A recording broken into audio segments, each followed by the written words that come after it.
नमस्कार, आप देख रहे हैं रिपोर्ट कार्ड। आपके साथ मैं हूं राहुल अवस्थी। राजनीति की सरगर्मियां जोरों पर है। लाउडस्पीकर पर शोर भी सुनाई देना शुरू हो चुका है। होली पर उड़े रंगों के बाद पूरा ध्यान चुनाव पर है। कहते हैं होली के बाद मौसम पलटा खाता है, पहनावा बदलता है, खान पान बदलता है, पर वक्त की नजाकत देखिए, राजनीति और राजनेता भी बदले बदले से नजर आ रहे हैं। अब तक जिन राजनेताओं से मिलने के लिए अपॉइंटमेंट लेना पड़ रहा था, वो खुद जनता से अपॉइंटमेंट लेने के लिए भटक रहे हैं। दबा कुचला निरीह वोटर अब अचानक सर्वशक्तिमान हो गया है। आपकी दर पर वादों की चादर चढ़ाई जा रही है तो नेता होली का गुलाल अबीर लेकर आपके दर पर पहुंच रहे हैं। किसी को हवा पर भरोसा है, किसी को सर्वेक्षणों का झूठा होने पर भरोसा है, इसकी आस है। कोई विरोध का लट जहां तहां यहां वहां चलाए जा रहा है। कोशिश जनता को साधने की है, लेकिन आप होली के रंगों में पुते इन चेहरों को पहचानने में भूल मत कीजिएगा।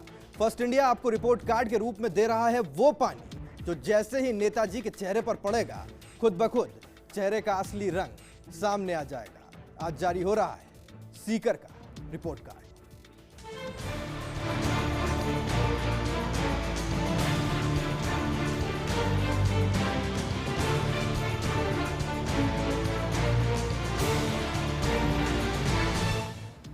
आज बारी सीकर की। आज जारी सीकर लोकसभा सीट का रिपोर्ट कार्ड हो रहा है। यह सीट महत्वपूर्ण इसलिए क्योंकि सीकर शेखावटी संभाग का सबसे महत्वपूर्ण जिला है।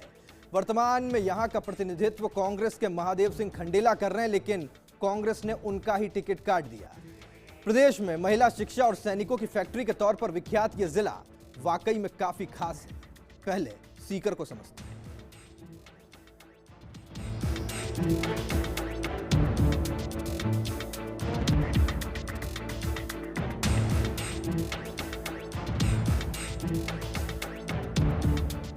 राजस्थान के उत्तर पूर्वी भाग में स्थित सीकर काफी महत्वपूर्ण है। इसके उत्तर में झुंझुनू, उत्तर पश्चिम में चूरू, दक्षिण पश्चिम में नागौर और दक्षिण पूर्व में जयपुर जिले की सीमाएं लगती हैं। यह जिला शेखावटी का केंद्र कहा जा सकता है। यह प्राकृतिक दृष्टि से महत्वपूर्ण है। यहाँ पर तरह तरह के प्राकृतिक रंग देखने को मिलते हैं।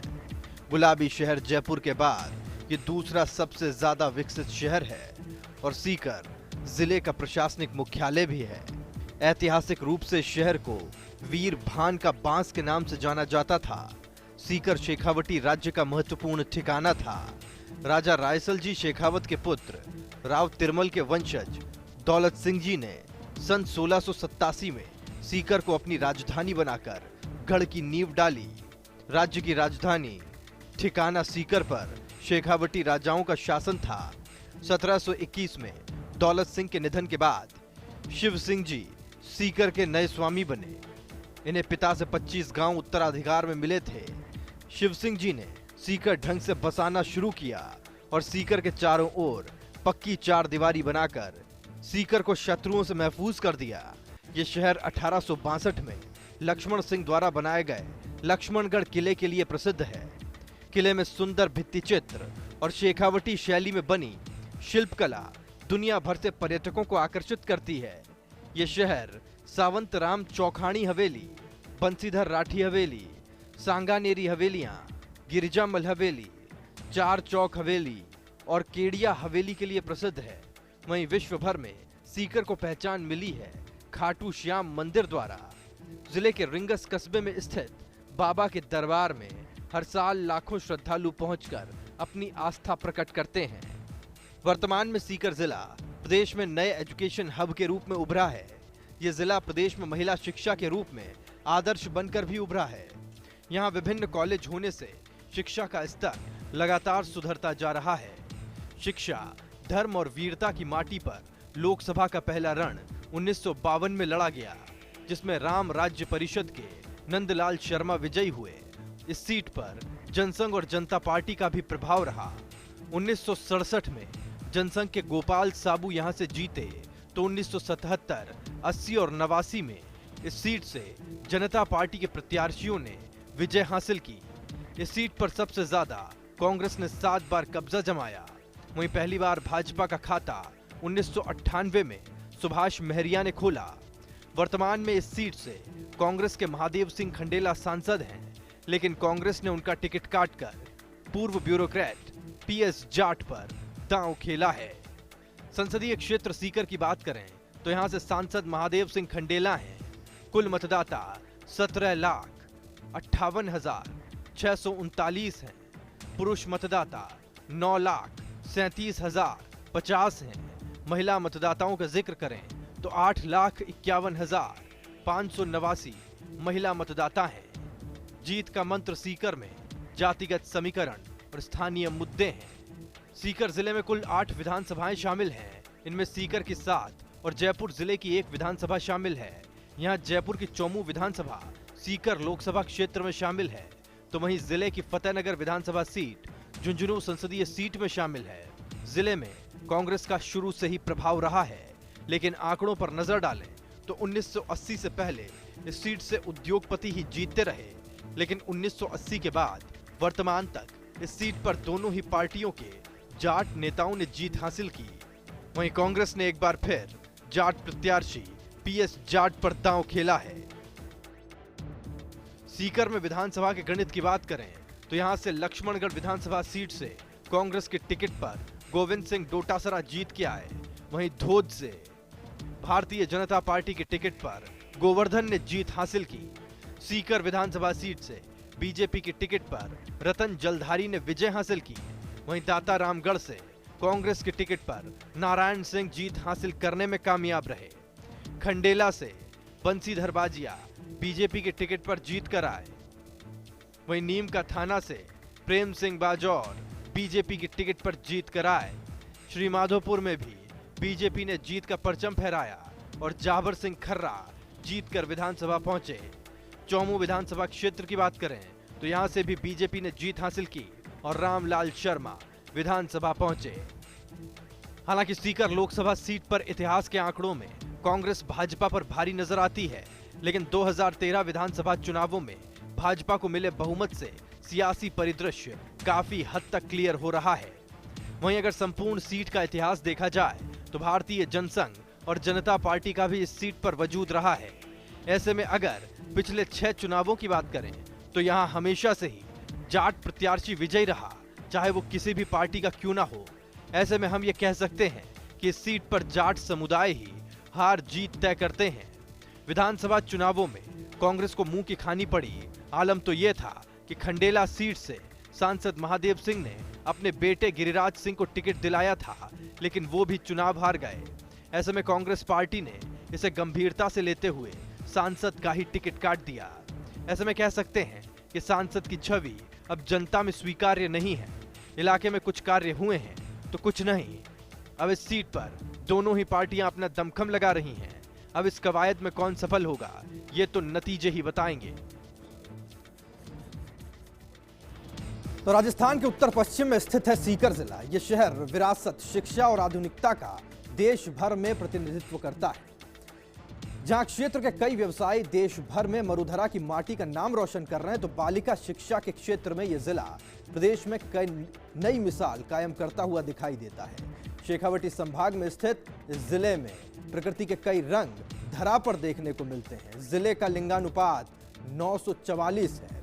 चौधरी देवीलाल की कर्मस्थली पर अब कांग्रेस और भाजपा में सीधी जंग देखने को मिल रही है। सीकर इतिहास में शेखावटी राज्य का सबसे महत्वपूर्ण ठिकाना था। राजा रायसल शेखावत के पुत्र राव तिरमल के वंशज दौलत सिंह ने सन 1687 में सीकर को अपनी राजधानी बनाकर गढ़ की नींव डाली। 1721 में दौलत सिंह के निधन के बाद शिव सिंह के हाथ में सीकर की कमान आई। इन्हें 25 गांव उत्तराधिकार में मिले। शिव सिंह ने सीकर को नए ढंग से बसाया और चारों तरफ पक्की चार दीवारी बनाकर इसे शत्रु से महफूज कर दिया। सीकर जिला अरावली पर्वत श्रृंखला के पश्चिम के मैदानी इलाके का हिस्सा है। ये पहले जयपुर रियासत के शेखावटी इलाके के रूप में जाना जाता था। यहाँ के हस्तशिल्प में वस्त्र उद्योग, मिट्टी के बर्तन, मीनाकारी और लाख का सामान शामिल है। कृषि यहाँ का मुख्य पेशा है। बाजरा, दालें, जौ और कपास मुख्य फसलें हैं। जिले में सीमेंट और कपास ओटाई के कारखाने हैं। यहाँ बेरिलियम, अभ्रक, संगमरमर और फ्लोराइड का खनन होता है। शेखावटी संभाग में झुंझुनू के साथ ही सीकर जिला भी अपनी विशेष पहचान रखता है। पश्चिमी राजस्थान से जुड़े इस संभाग में खाटू श्याम जी का मंदिर जिले को विश्व स्तरीय पहचान दिलाता है। सीकर लोकसभा क्षेत्र में 8 विधानसभाएं आती हैं, लेकिन खास बात यह है कि विधानसभा चुनावों में फतेहपुर तहसील का मतदान सीकर जिले में होता है, जबकि लोकसभा चुनावों में फतेहपुर तहसील के लोग झुंझुनू सीट के लिए मतदान करते हैं। वहीं जयपुर जिले की चौमू तहसील के निवासी भी सीकर लोकसभा क्षेत्र के लिए मतदान करते हैं। इस लोकसभा क्षेत्र में 17.5 लाख के करीब मतदाता हैं। यहां से चुने गए सांसदों ने दिल्ली की राजनीति में अपना परचम लहराया है, जिनमें पूर्व उप प्रधानमंत्री चौधरी देवीलाल, बलराम जाखड़, सुभाष महरिया और महादेव सिंह खंडेला जैसे कद्दावर नेताओं का नाम शामिल है। इस सीट पर वर्ष 1957 और 1962 में उद्योगपति रामेश्वर टाटिया ने चुनाव जीता। तब से 1980 तक उद्योगपति ही जीतते रहे, लेकिन बाद में जाट नेताओं का इस सीट पर बोलबाला रहा। इस बार लोकसभा चुनावों में कांग्रेस से पीएस जाट मैदान में हैं। वहीं आम आदमी पार्टी ने मेजर सुरेंद्र पूनिया को मैदान में उतारा है। कह सकते हैं जाट समाज पर सभी पार्टियों की नजर है। तो राष्ट्रीय राजमार्ग संख्या 11 पर स्थित सीकर जिला देश और दुनिया में विशेष पहचान रखता है। धार्मिक, शैक्षणिक और किसानों की कर्म भूमि सीकर में प्रकृति के विभिन्न रंग भी देखने को मिलते हैं। यहाँ गर्मी में भीषण गर्मी पड़ती है और सर्दी में हाड़ कपाने वाली सर्दी का प्रभाव रहता है। जयपुर संभाग मुख्यालय से करीब 114 किलोमीटर की दूरी पर स्थित है सीकर।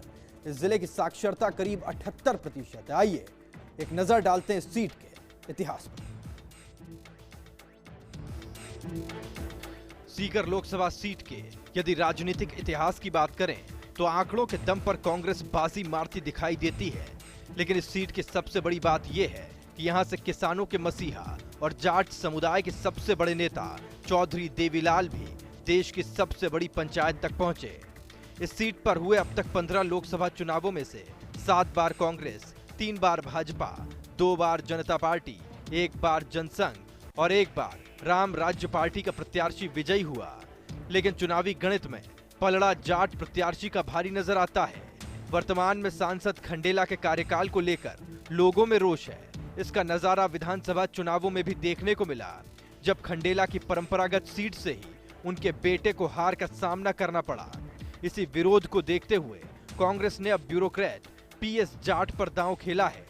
आइए जानते हैं सीकर लोकसभा का क्या रहा है इतिहास। सीकर लोकसभा की हिस्ट्री रिपोर्ट पर गौर करें तो 1952 में राम राज्य परिषद से नंदलाल शर्मा जीत कर आए। 1957 में कांग्रेस के टिकट पर रामेश्वर लाल टाटिया जीते। 1962 में भी कांग्रेस के टिकट पर रामेश्वर लाल टाटिया ने जीत दर्ज की। 1967 के चुनाव जनसंघ के लिए खास रहे और गोपाल साबू लोकसभा पहुंचे। 1971 के चुनावों में कांग्रेस के टिकट पर एक बार फिर श्री कृष्ण मोदी जीतकर लोकसभा पहुंचे। 1977 के चुनावों में जनता पार्टी को यहां से सफलता मिली और जगदीश प्रसाद माथुर जीतकर संसद पहुंचे।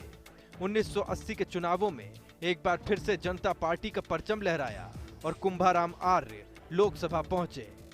1984 के लोकसभा चुनावों में कांग्रेस की लहर थी और इस बीच सीकर लोकसभा सीट से कांग्रेस के कद्दावर नेता बलराम जाखड़ जीतकर लोकसभा पहुंचे। 1989 में जाट नेता चौधरी देवीलाल लोकसभा पहुंचे। वहीं 1991 में एक बार फिर बलराम जाखड़ ने जीत हासिल की। 1996 के चुनावों में कांग्रेस को जीत मिली और डॉक्टर हरि सिंह लोकसभा पहुंचे। वहीं 1998 से 2004 तक लगातार 3 लोकसभा चुनावों में सुभाष महरिया भाजपा की टिकट पर जीतते आए। वहीं पिछले लोकसभा चुनाव की बात करें तो यहां से 2009 के लोकसभा चुनाव में कांग्रेस के टिकट पर महादेव सिंह खंडेला ने जीत हासिल की और केंद्रीय मंत्री बने। लेकिन इस बार उनका पत्ता कांग्रेस ने काट दिया। आंकड़ों के गणित में कांग्रेस भले ही भाजपा पर भारी पड़ती नजर आती है, लेकिन भाजपा और उसके पूर्ववर्ती संगठनों की बात करें तो हिसाब जरूर बराबर हो सकता है। वर्तमान विधानसभा चुनावों में कांग्रेस प्रत्याशियों की हार और प्रदेश में भाजपा को मिला बहुमत अब कांग्रेस पार्टी का सिरदर्द बढ़ा रहा है। वहीं वर्तमान सांसद का टिकट काटकर नए प्रत्याशी को मैदान में उतारने पर पार्टी की अंदरूनी कलह भी खुलकर सामने आने लगी है, लेकिन इस सीट की असल तस्वीर नतीजों की शक्ल में ही सामने आ पाएगी। और चलिए रिपोर्ट कार्ड में वक्त एक ब्रेक का है। ब्रेक से लौटेंगे तो देखेंगे पब्लिक क्या कहती है और सांसद महोदय खुद अपने लिए क्या कह रहे हैं। स्पीकर का रिपोर्ट कार्ड जारी।